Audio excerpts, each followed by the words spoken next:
De modo que el tercer día decidimos centrarnos en la pregunta proactiva de ¿cuál es nuestra respuesta? ¿Qué vamos a hacer nosotros? ¿Cómo podemos nosotros tomar la iniciativa en esta situación? Por la mañana hablamos sobre control y reducción de costos. Por la tarde se habló sobre ampliar el mercado. Se aportaron profusamente ideas sobre ambas áreas y después nos concentramos en cosas muy prácticas y factibles. Las reuniones concluyeron con un espíritu de excitación, esperanza y conciencia proactiva. Al final del tercer día, resumimos los resultados de la conferencia en una respuesta en 3 partes a la pregunta de ¿cómo está el negocio? Primera parte. Lo que nos está sucediendo no es bueno y las tendencias sugieren que será peor antes que mejore. Segunda parte. Pero lo que nosotros estamos determinando que suceda es muy bueno, pues controlamos mejor, reducimos los costos y ampliamos nuestro mercado. Tercera parte. Por lo tanto, el negocio está mejor que nunca. Ahora bien, ¿qué diría todo esto una mente reactiva?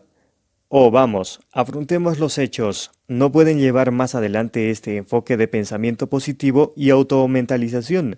Más tarde o más temprano tendrán que afrontar la realidad. Pero era un hecho que estábamos afrontando la realidad.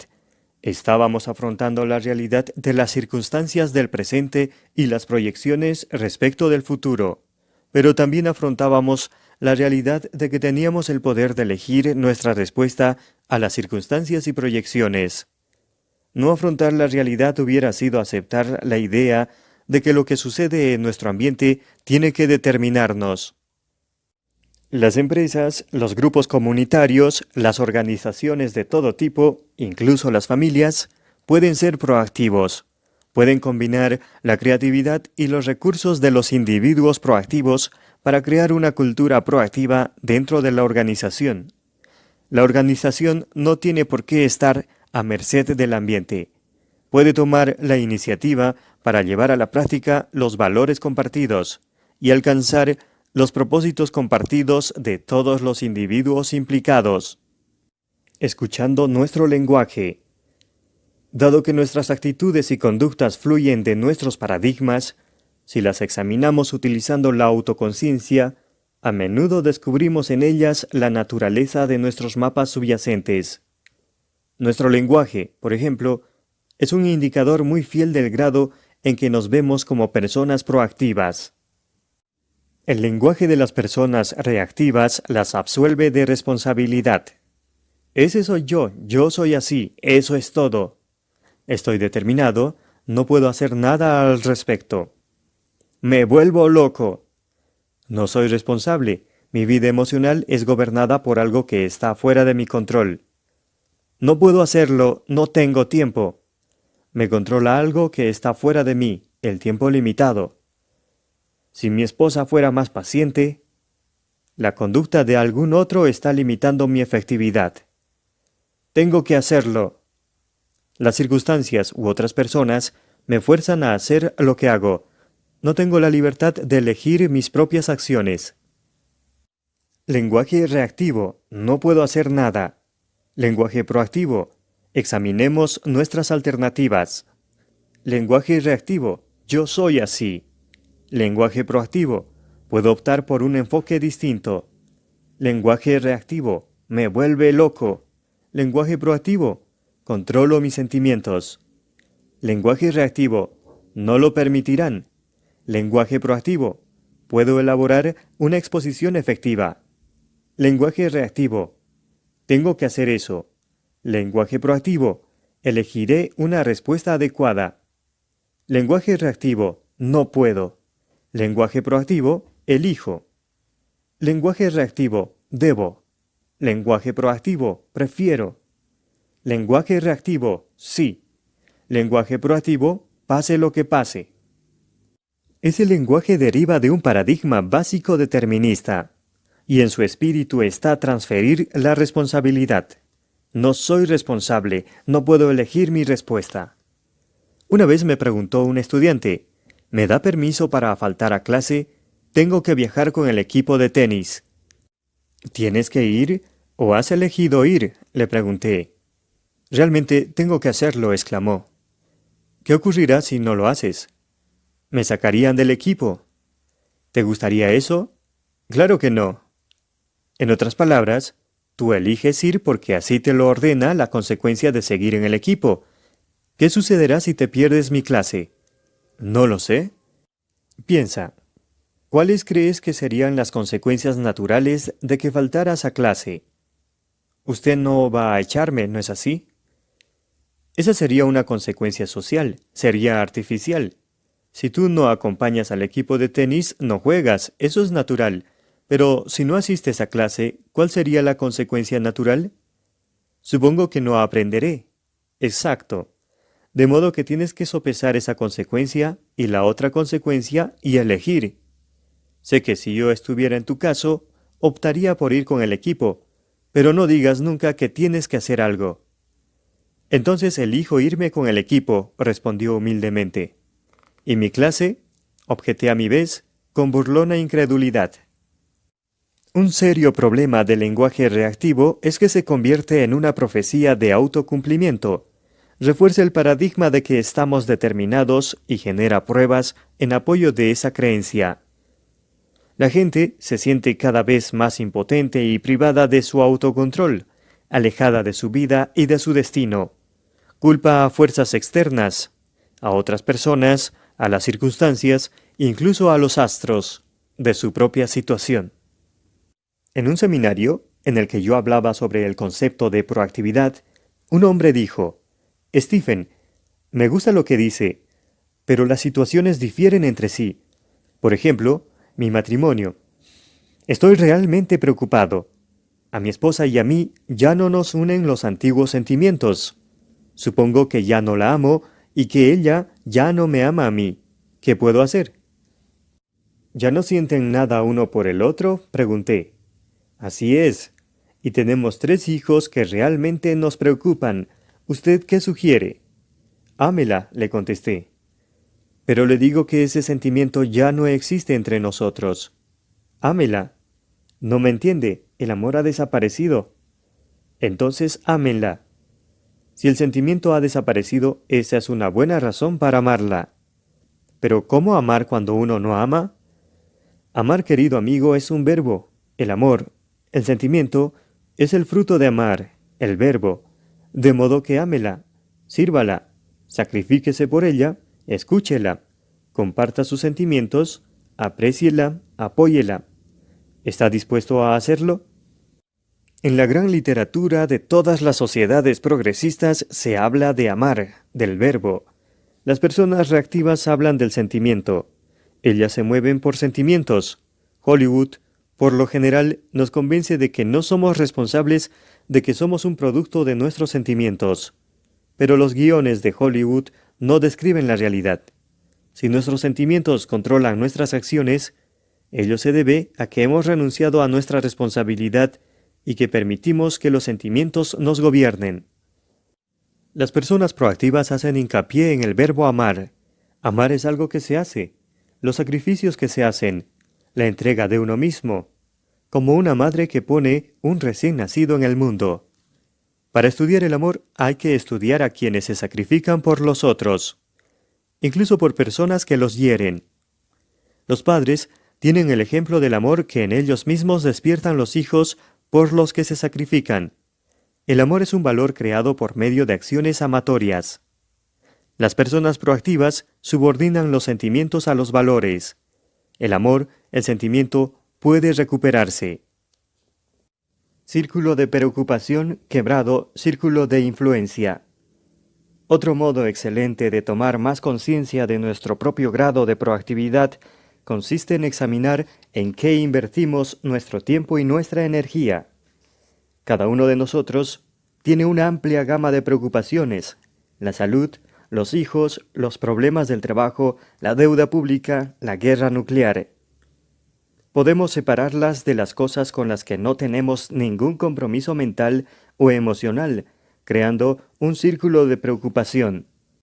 Cuando revisamos las cosas que están dentro de nuestro círculo de preocupación, resulta evidente que sobre algunas de ellas no tenemos ningún control real, y con respecto a otras podemos hacer algo.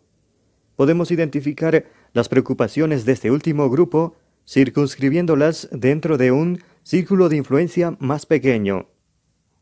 Determinado cuál de estos dos círculos es el centro alrededor del cual gira la mayor parte de nuestro tiempo y energía, podemos descubrir mucho sobre el grado de nuestra proactividad.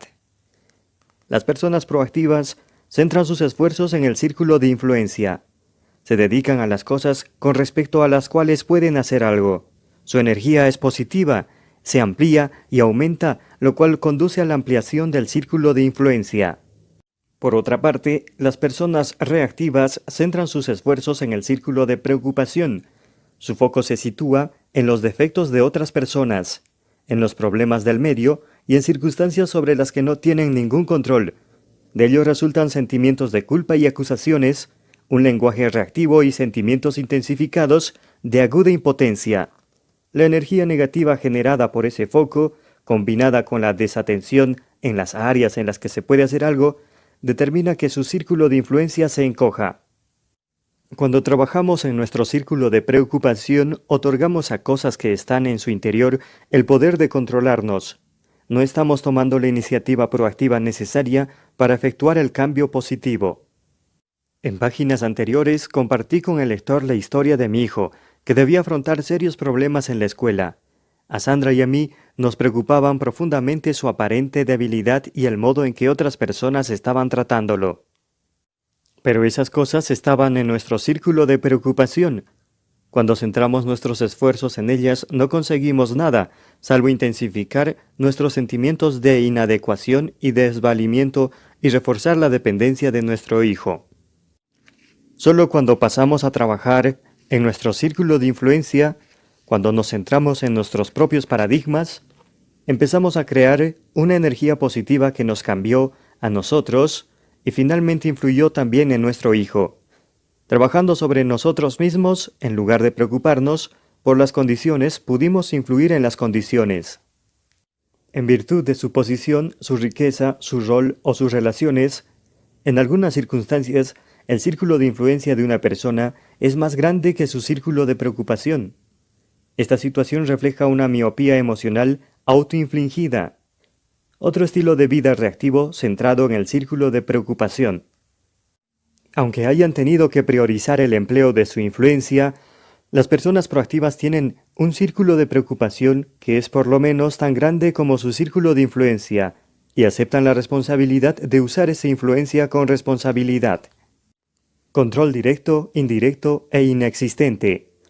Los problemas que afrontamos caen en una de tres áreas posibles: la de control directo, que involucra nuestra propia conducta; la de control indirecto, que involucra la conducta de otras personas; o la de inexistencia de control, problemas acerca de los cuales no podemos hacer nada, como los de nuestras realidades situacionales o pasadas.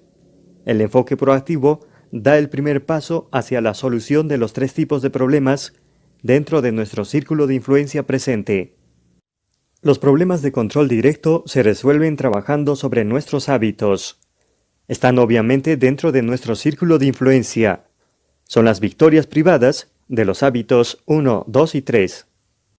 Los problemas de control indirecto se resuelven cambiando nuestros métodos de influencia. Son las victorias públicas de los hábitos 4, 5 y 6. Personalmente he identificado más de 30 métodos diferentes de influencia humana, tan distintos como son la empatía de la confrontación o el ejemplo de la persuasión. La mayoría de las personas tienen en su repertorio solo 3 o 4 de estos métodos. Por lo general, empiezan por el razonamiento, y si no les da resultado, pasan a la lucha o a la fuga.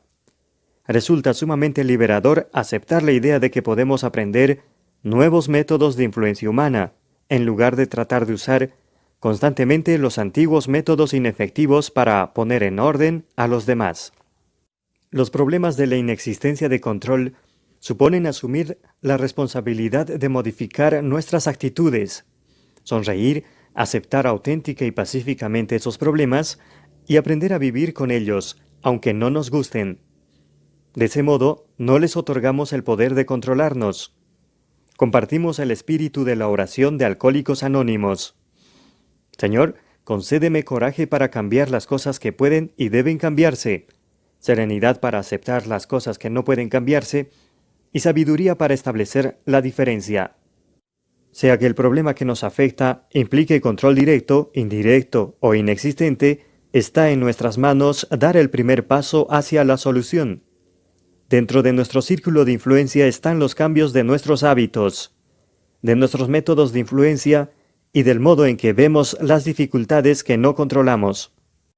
Ampliando el círculo de influencia. Resulta alentador comprender que al elegir nuestra respuesta a las circunstancias, influimos poderosamente en nuestras circunstancias. Cuando cambiamos una parte de una fórmula química, cambiamos la naturaleza de los resultados. Durante varios años trabajé con una organización que estaba encabezada por una persona muy dinámica. Interpretaba las tendencias. Era creativa, inteligente, capaz y brillante. Y todos lo sabían. Pero tenía un estilo muy dictatorial. Tendía a tratar a las personas como si fueran autómatas, como si carecieran de juicio propio. Su manera de hablarles a quienes trabajaban en la organización era: busque esto, busque aquello, ahora haga esto, ahora haga aquello. Yo tomaré las decisiones. El efecto global fue que se ganó la antipatía de casi todo el equipo ejecutivo que lo rodeaba. Los funcionarios se reunían en los pasillos y se quejaban de él mutuamente. Discutían muy sutilmente, con claridad, como si trataran de solucionar la situación, pero lo hacían de modo incesante, absolviéndose de toda responsabilidad por las debilidades del presidente. «No puedes imaginar lo que ha pasado esta vez», decía alguien. «El otro día vino a mi departamento. Yo ya lo tenía todo organizado, pero él entró y me dio indicaciones totalmente diferentes. Tiró por la ventana todo lo que yo había estado haciendo durante meses. No sé cómo se supone que voy a seguir trabajando para él. ¿Cuánto faltará para que se jubile?» «Tiene solo 59 años», respondió alguien. «¿Crees que sobrevivirás 6 años más?» «No lo sé. Además es el tipo de persona que probablemente quiera seguir trabajando». Pero uno de los ejecutivos era proactivo. Lo impulsaban valores, no sentimientos. Tomó la iniciativa. Se anticipó, empalizó e interpretó la situación. No dejaba de ver los defectos del presidente, pero, en lugar de criticarlo, los compensó.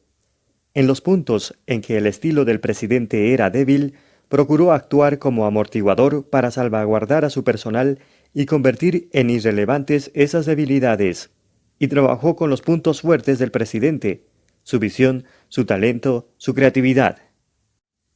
Este hombre se centró en su círculo de influencia. También era tratado como un autómata, pero hizo más de lo que se esperaba de él. Se anticipó a las necesidades del presidente. Interpretó con empatía su preocupación subyacente, de modo que al llevarle información también le entregó su análisis y las recomendaciones basadas en ese análisis. Un día, cuando yo me encontraba con el presidente en calidad de asesor, me dijo: «Stephen, no puedo creer lo que ha hecho este hombre. No solo me entrega la información que le pedí, sino también información adicional, que es exactamente lo que necesitamos. Incluso la analiza en los términos de mis preocupaciones más profundas y agrega una lista de recomendaciones. Las recomendaciones son coherentes con el análisis y el análisis coherente con los datos. Una persona notable. Qué alivio no tener que preocuparme por ese sector de la empresa». Y en la reunión siguiente siguió diciéndoles: «Busque esto, busque aquello». A todos los ejecutivos, salvo a uno. A ese hombre le preguntó: «¿Cuál es su opinión?». El círculo de influencia de este último había crecido. El hecho provocó una conmoción en la organización. Las mentes reactivas de los corredores empezaron a disparar sus municiones vindicativas sobre aquel hombre proactivo. Está en la naturaleza de las personas reactivas el absolverse de toda responsabilidad. Es mucho más seguro decir: «no soy responsable». Si digo «soy responsable», corro el riesgo de tener que decir «soy irresponsable». Tal vez me resulte difícil admitir que tengo el poder de elegir mi respuesta, y que la respuesta que he elegido me lleva a sumarme a un ambiente negativo, conflictivo en especial si durante años me he absuelto de toda responsabilidad por los resultados apelando a las flaquezas de algún otro.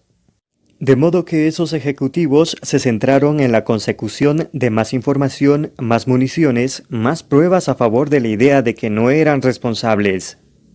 Pero este hombre del que hablo también fue proactivo respecto de ellos. Poco a poco, también fue creciendo su círculo de influencia en esa área. Siguió expandiéndose hasta que finalmente nadie, ni siquiera el presidente, adoptó una medida significativa para la organización sin que este ejecutivo participara y la aprobara de algún modo. Pero el presidente no se sentía amenazado, porque la fuerza de aquel hombre complementaba su propia fuerza y compensaba sus debilidades. De ese modo, él contaba con la fuerza de 2 personas trabajando en equipo. El éxito de aquel hombre no dependía de las circunstancias. Muchos otros estaban en la misma situación. La diferencia residía en la respuesta que eligió, en el hecho de que se hubiera concentrado en su círculo de influencia. Algunas personas creen que proactivo significa arrogante, agresivo o insensible. No se trata de eso en absoluto. Las personas proactivas no son arrogantes. Son listas, se mueven por valores, interpretan la realidad y saben lo que se necesita. Pensemos en Gandhi. Mientras que sus acusadores estaban en las cámaras legislativas criticándolo porque no se unía a su círculo de retórica condenatoria del Imperio Británico por el sometimiento del pueblo indio, Gandhi expandía su círculo de influencia entre los campesinos, silenciosa, lenta e imperceptiblemente. Una ola de apoyo, confianza y fe le seguía en los campos. Aunque no tenía ningún cargo ni posición política, por medio del ayuno y la persuasión moral, finalmente puso a Inglaterra de rodillas, quebrando la dominación política impuesta a 300 millones de personas con el poder de su círculo de influencia enormemente ampliado. Los tener y los ser.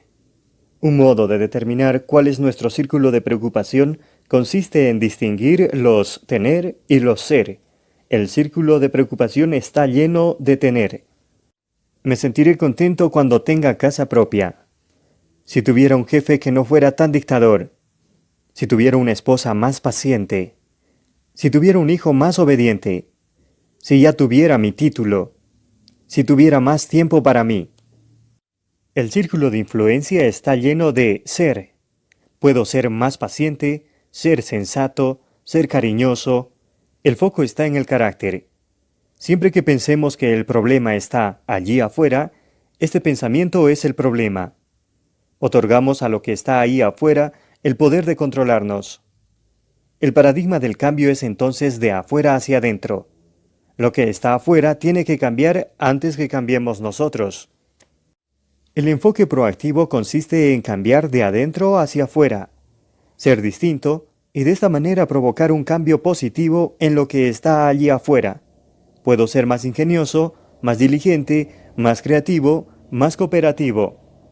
Uno de mis relatos favoritos aparece en el Antiguo Testamento y constituye una parte fundamental de la trama de la tradición judeo-cristiana.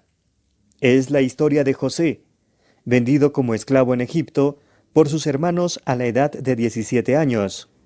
Podemos imaginar lo fácil que le hubiera resultado consumirse en la autocompasión como siervo de Putifar, obsesionarse con las maldades de sus hermanos y sus nuevos amos y con todo lo que no tenía. Pero José fue proactivo, trabajó sobre el ser, y al cabo de poco tiempo estaba a cargo de la casa de Putifar y de todo lo que Putifar tenía, por la confianza que supo despertar en él. Llegó el día en que José cayó en una situación difícil y se negó a comprometer su integridad. Como consecuencia, fue encarcelado injustamente durante 13 años. Pero volvió a ser proactivo. Trabajó en el círculo interior, en el ser y no en el tener. Y pronto estuvo a cargo de la administración de la cárcel y finalmente de toda la nación egipcia, solamente subordinado al faraón. Sé que esta idea constituye para muchas personas un cambio dramático de paradigma. Es mucho más fácil culpar a los otros, al condicionamiento o a las condiciones por nuestra propia situación de estancamiento. Pero somos responsables. Tenemos habilidad de respuesta. de controlar nuestras vidas y de influir poderosamente en nuestras circunstancias, trabajando sobre el ser, sobre lo que somos. Si tengo un problema en mi matrimonio, ¿qué es lo que gano mencionando continuamente los pecados de mi esposa? Al decir que no soy responsable, hago de mí una víctima impotente, me inmovilizo en una situación negativa, también reduzco mi capacidad para influir en ella. Mi actitud de regañar, acusar y criticar simplemente hace que ella se sienta ratificada en sus propias flaquezas. Mi capacidad para influir positivamente en la situación se va desvaneciendo y desaparece. Si realmente quiero mejorar la situación, puedo trabajar en lo único sobre lo que tengo control, yo mismo. Puedo dejar de pretender poner en orden a mi esposa y trabajar sobre mis propios defectos. Puedo centrarme en ser un gran esposo, una fuente de amor y apoyo incondicionales. Con suerte, mi esposa sentirá el poder del ejemplo proactivo y responderá con la misma moneda. Pero, lo haga o no, el modo más positivo en que yo puedo influir en mi situación consiste en trabajar sobre mí mismo, sobre mi ser. Hay muchos otros modos de trabajar en el círculo de influencia. Ser un mejor oyente, un esposo más afectuoso, un mejor estudiante, un empleado más cooperativo y dedicado. A veces lo más proactivo a nuestro alcance es ser feliz, sonreír auténticamente. La felicidad, como la desdicha, es una elección proactiva. Hay cosas como el clima que nunca estarán dentro de nuestro círculo de influencia. Pero una persona proactiva puede llevar dentro de sí su propio clima psíquico o social. Podemos ser felices y aceptar lo que está más allá de nuestro control, mientras centramos nuestros esfuerzos en las cosas que podemos controlar. La otra punta del palo. Antes de cambiar totalmente el rumbo de nuestra vida, llevándolo al círculo de influencia, tenemos que considerar dos cosas de nuestro círculo de preocupación que merecen una consideración más profunda: las consecuencias y los errores. Si bien somos libres para elegir nuestras acciones, no lo somos para elegir las consecuencias de esas acciones. Las consecuencias son gobernadas por leyes naturales. Están fuera del círculo de influencia, en el círculo de preocupación. Podemos elegir pararnos en medio de la vía cuando un tren avanza velozmente hacia nosotros, pero no podemos decidir qué sucederá cuando el tren nos atropelle. Podemos optar por ser deshonestos en nuestros tratos comerciales. Si bien las consecuencias sociales de esa conducta dependerán mucho de que nos descubran o no, las consecuencias naturales para nuestro carácter básico serán un resultado determinado. Nuestra conducta es gobernada por principios. Vivir en armonía con los principios tiene consecuencias positivas. Violarlos determina consecuencias negativas. Somos libres para elegir nuestra respuesta en cualquier situación, pero al elegir también optamos por la consecuencia correspondiente. Cuando uno recoge una punta del palo, también recoge la otra. Sin duda, en la vida de todos hay momentos en los que recogemos lo que más tarde nos parece un palo equivocado. Nuestras elecciones tienen consecuencias que preferiríamos no padecer. Si pudiéramos elegir nuevamente, lo haríamos de otro modo. A esas elecciones las llamamos errores, y son la segunda cosa que merece una consideración más profunda. Para quienes están llenos de arrepentimiento, tal vez el ejercicio más necesario de proactividad consiste en comprender que los errores pasados también están ahí afuera, en el círculo de preocupación. No podemos revocarlos, no podemos anularlos, no podemos controlar las consecuencias.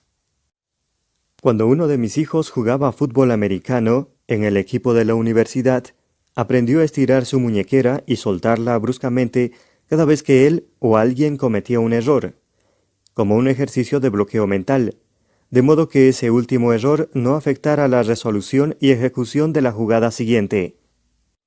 El enfoque proactivo de un error consiste en reconocerlo instantáneamente, corregirlo y aprender de él. Esto literalmente convierte el fracaso en éxito. El éxito, dijo T.J. Watson, fundador de la IBM, está en el lado opuesto del fracaso. Pero no reconocer un error, no corregirlo ni aprender de él es un error de otro tipo. por lo general sitúa a la persona en una senda de autocondena y autojustificación que a menudo implica la racionalización, mentiras racionales, destinadas a uno mismo y a los demás. Este segundo error, este encubrimiento, potencia el primero, le otorga una importancia desproporcionada y causa en las personas un daño mucho más profundo. No es lo que otros hacen ni nuestros propios errores lo que más nos daña, es nuestra respuesta. Si perseguimos a la víbora venenosa que nos ha mordido, lo único que conseguiremos será provocar que el veneno se extienda por todo nuestro cuerpo. Es mucho mejor tomar medidas inmediatas para extraer el veneno. Nuestra respuesta a cualquier error afecta a la calidad del momento siguiente. Es importante admitir y corregir de inmediato nuestros errores, para que no tengan poder sobre el momento siguiente y para que volvamos a tener el poder.